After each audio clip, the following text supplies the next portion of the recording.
కూడా చూశారు. ఎప్పుడో మేము అన్ని మాటల్ని ఆ రోజు జరిగిన వాస్తవాల్ని అవి మాట్లాడారు. ఎస్, మేము దానికి కట్టుబడి ఉన్నామని కూడా చెప్తాం.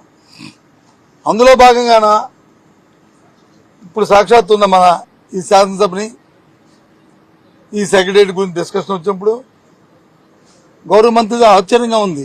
ఇది తాత్కాలికమని చెప్తే కాదు, ఎవరు చెప్పారు తాత్కాలికమని బుకాయించడానికి ప్రయత్నం చేస్తారు.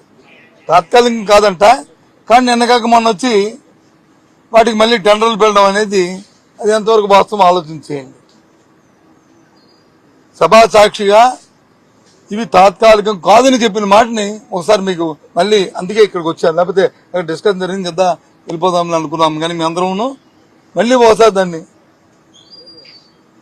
వారికి క్లారిటీ లేదు, శాంటిటీ లేదు, ఏదో ఒకటి మాట్లాడి బుల్డో చేసుకుని వెళ్ళిపోవాలి అనే ఆలోచన తప్ప మనము జవాబు